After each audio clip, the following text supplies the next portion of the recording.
ಏನು ಮಾಡ್ತಾ ಇದೀಯಾ? ನೀನೇ ಯಾವಾಗ ಬಂದೆ ಅಮ್ಮ? ಯಾವಾಗ ಬಂದೆ?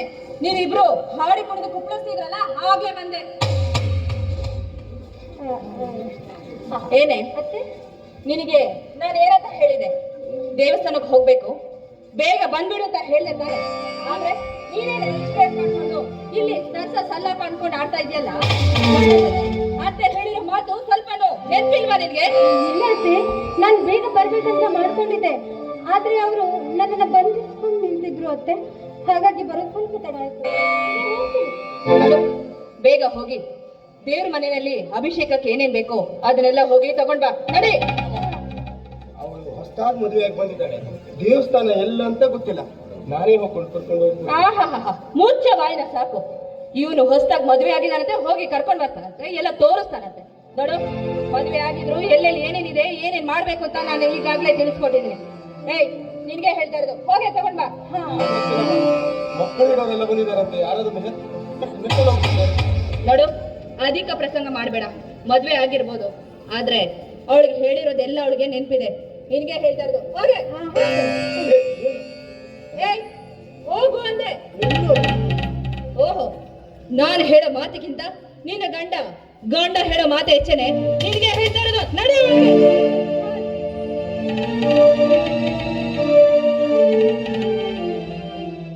ಏನಪ್ಪ ನೀನು ಮಾಡ್ತಿರೋದು ಸರಿ ಅಂತ ನಿನಗೆ ಅನಿಸ್ತಾ ಇದ್ಯಾ? ಈಗ ಏನಾಯ್ತಮ್ಮ? ನೋಡು, ನಿನಗೆ ಅವತ್ತೇ ಹೇಳಿದೆ ಈ ಮದ್ವೆ ಎಲ್ಲ ನಿನ್ಗೆ ಈಗ್ಲೇ ಬೇಡ ಅಂತ. ನನ್ನ ಮಾತು ಕೇಳಿದೆ, ಹಾಗೆ ಮದ್ವೆ ಆಗ್ಬಿಟ್ಟಿಯಲ್ಲ, ಸ್ವಲ್ಪನಾದ್ರೂ ಯೋಚನೆ ಮಾಡಿದ್ಯಾನ ನೀನು? ನೋಡಮ್ಮ, ನನ್ನ ಶಿಕ್ಷಣದ ಜವಾಬ್ದಾರಿ ನನಗೆ ಸಂಪೂರ್ಣವಾಗಿ ತಿಳಿದಿದೆ ಅಮ್ಮ. ಮದುವೆಯಾಗಿ ಹೊಸದಾಗಿ ಬಂದಿರೋ ಸೊಸೆನ 4 ದಿನ ಮಗನ ಜೊತೆ ಹಾಯಾಗಿರ್ಲಿ ಅಂತ ಎಲ್ಲ ತಾಯಂದ್ರು ಬಯಸಿದ್ರೆ, ನೀನು ಮಾತ್ರ ಅವಳನ್ನ ಕಡೆಗಣಿಯಿಂದ ವಕ್ರದೃಷ್ಟಿ ಬೀರ್ತಾ ಇದ್ದಿಲ್ಲಮ್ಮ. ನಾನು ಹಾಗೆ ಹೇಳ್ತಾ ಇಲ್ಲಪ್ಪ. ನೋಡು, ಉತ್ತಮರ ಮನೆತನದ ಮಗಳಾಗಿದ್ರೆ ವಕ್ರದೃಷ್ಟಿ ಬೀರ್ತಾ ಇರ್ಲಿಲ್ಲ. ಅದೇ ಬಡತನದ ಬೇಗೆಯಲ್ಲಿ ನೊಂದು ಬೆಂದು ಮದುವೆ ಕಾಣದೆ ಕಂಗಾಲಾಗಿ ಹೋಗಿ ಯೌವನದ ಉದ್ವೇಗ ತಾಳಲಾಗದೆ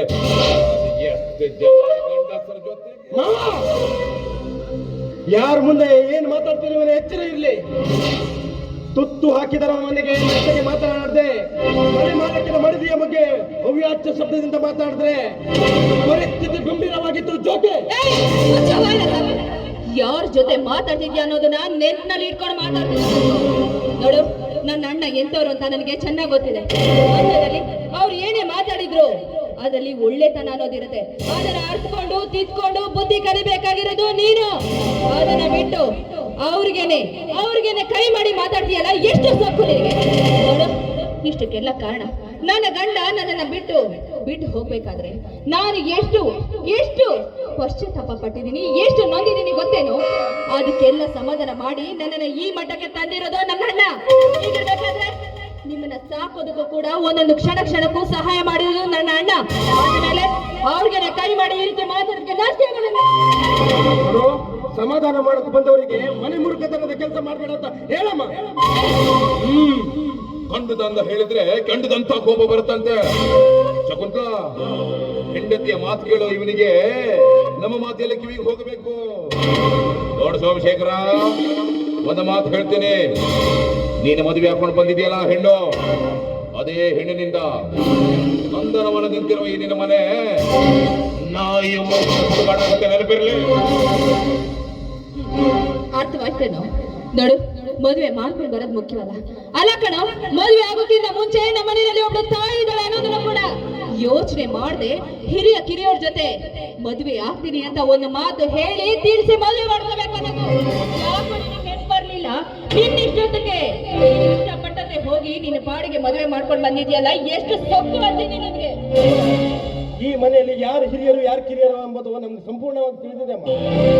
ನನ್ನ ಹೆತ್ತ ತಪ್ಪಿಗೆ ನೀನೊಬ್ಬಳು ಹಿರಿಯೋಳಾದ್ರೆ ಆ ಮಾವನೇ ನಮ್ಮ ಮನೆ ಸಂಬಂಧ ಏನಿಲ್ಲ. ಮಗಳೆಲ್ಲ ಕೊಟ್ಟು ನಿನಗೆ ಮದುವೆ ಮಾಡಿದ್ರೆ ನಾನು ನಿನ್ನ ಸಂಬಂಧಿಕ ಆಗ್ತಿದ್ದೆ. ಆದ್ರೆ ಏನ್ ಮಾಡ್ಲಿ, ಇದ್ದೊಬ್ಬ ಮಗಳ ಕಣ್ಣಲ್ಲಿ ಮಣ್ಣು ಹಾಕಿ ಯಾವುದೋ ಬಿಜೆಪಿ ಕಾರನ್ನ ಕರ್ಕೊಂಡು ಬಂದಿದ್ಯಲ್ಲ, ಹೊಟ್ಟೆ ಉರಿ ತಾಳಲಾರದೆ ಒದರ್ತಾ ಇದ್ದೀನಪ್ಪ, ಒದರ್ತಾ ಇದ್ದೀನಿ. ದೊಡ್ಡ ಮಾನವಂತರ ಮನೆತನ ಮಗಳನೆಂದು ಕಲಿಯುವ ಕುಂಟ ನೆಪದಲ್ಲಿ ಹುಂಜ ಹುಡುಗರ ಜೊತೆ ಹಾರಾಟ ನೆನೆದಾಟ ಅದಕ್ಕಿಟ್ಟು ನಿನ್ನ ಮಗಳನ್ನ ನನ್ನ ಕುತ್ತಿಗೆ ಕಟ್ಟು ಮೋಜು ನೋಡ್ಬೇಕಂತಿದ್ದೆ ಮಾವ. ತಂಗಿಯ ಮಗವನ್ನು ಮಮಕಾರದಿಂದ ಇಲ್ಲಿವರೆಗೂ ತಾಳ್ಮೆಯಿಂದಲೇ ಮಾತಾಡ್ತಾ ಇದ್ದೇನೆ. ಇದ್ರೆ ನಿನ್ನ ಕುಹಕದ ಮಾತು ಹೆಚ್ಚಾಗ್ತಾ ಇದೆ. ಏನೋ ಪಾಪ ತಂದೆಯನ್ನು ಕಳ್ಕೊಂಡವನು ಎಲ್ಲಾದ್ರೂ ಒಂದು 4 ಬುದ್ಧಿವಾದದ ಮಾತು ಹೇಳಿ ತಂದೆ ಆಸ್ತಿಯನ್ನು ಚೆನ್ನಾಗಿ ನೋಡ್ಕೊ ಅಂತ ಹೇಳೋದಕ್ಕೆ ಬಂದ್ರೆ ನನಗೆ ಒಂದ್ರ ಮಾತಾಡ್ತೀಯಾ? ಇನ್ನು ಒಂದು ಗಳಿಗೆ ನಾನು ಈ ಮನೆಯಲ್ಲಿ ಇರಲ್ಲ. ನಾನೇನು ಮನೆ ಮಠ ಇಲ್ಲ ಸನ್ಯಾಸಿ ಅನ್ಕೊಂಡಿದ್ಯಾ? ಒಂದು ಕ್ಷಣ ಈಗ ಸಮಾಧಾನ ಆಯ್ತೇನೋ ನಿನ್ಗೆ? ಈಗ ಸಮಾಧಾನ ಆಯ್ತಲ್ಲ? ನಾನು ಏನ್ ತಪ್ಪು ಮಾಡಿದ್ದೀನಿ ಅಂತ ನನಗೆ ಈ ರೀತಿಯಾಗಿ ಹಿಂಸೆ ಕೊಡ್ತಾ ಇದ್ದೀಯೋ? ನೀನು ನಿನ್ನ ಹೆಂಡತಿ ಮಾತನ್ನು ಕೇಳಿ ಆರಾಮಾಗಿರೋ. ಮುಗಿತ್ ನನಗೆ ಅಣ್ಣ ಹೇಳು ಕಣೋ, ನಾ ಹೇಳೋದ್ ಕೇಳು. ಏನು ಕೇಳೋದಿಲ್ಲ ನಾನು. ಸಣ್ಣ ಹುಡುಗನ ಬುದ್ಧಿ ಹೇಳೋದಕ್ಕೆ ಬಾಯಲ್ಲಿ ಬೇಳಾಕ್ ನೋಡು, ಕಚ್ತಾನೆ ಇಲ್ಲ ಅಂತ ಗೊತ್ತಾಗುತ್ತೆ. ಈ ಸಮಾಧಾನ ಆಯ್ತಾ? ಮನೆಯಲ್ಲಿ ಒಬ್ರು ಬುದ್ಧಿ ಹೇಳೋರು ಹಿರಿಯರು ಇದ್ರು ಅವ್ರಿಗೆ ಎದ್ರು ಮಾತಾಡೋ ನಿನ್ಗೆ ಎಷ್ಟು ಸೊಕ್ಕಿರ್ಬೇಕು ಅಂದ್ರೆ ನಿನಗೆ ನಾನ್ ಬೇಕಾಗಿಲ್ಲ ಕಣೋ. ಚಿಕ್ಕಂದಿನಿಂದ 9 ತಿಂಗಳು ಹೆತ್ತು ಹೊತ್ತು ಈ ಹೊಟ್ಟೆನಲ್ಲಿ ಇಟ್ಕೊಂಡು ಸಾಕಿದ್ರು. ನಿನಗೆ ನಾನ್ ಬೇಕಾಗಿಲ್ವಾ? ನಾನ್ ಬೇಕಾಗಿಲ್ಲ. ನಿನಗೆ ಬೇಕಾಗಿರೋದು ನಿನ್ ಹೆಂಡತಿ. ಅಂದ್ರೆ ಈಗ ತಾನೇ ಬಂದಿರೋ ನಿನಗೆ ಹೆಂಡತಿ ಮುಖ್ಯ ಆಗ್ಬಿಟ್ಟ. ಕೊಂಚಿದ್ದಾದ್ರೂ ನನ್ನ ಬಗ್ಗೆ ಯೋಚನೆ ಮಾಡಿದ್ದೆ. ಹೇಳ್ತಾಳೆ ನಾನು ಒಳ್ಳೆದಕ್ಕೋಸ್ಕರ ಹೇಳ್ತಾಳೆ ಅಂತ ಯೋಚನೆ ಮಾಡ್ದಿರ ನೀನೊಬ್ಬ ಮಗನೇನೋ. ಚೆನ್ನಾಗಿರೋ ನನಗೆ ನನ್ನ ಅವಶ್ಯಕತೆನೂ ಇಲ್ಲ. ನೀನು ನಿನ್ನ ಹೆಂಡತಿ ಸಂತೋಷವಾಗಿರಿ.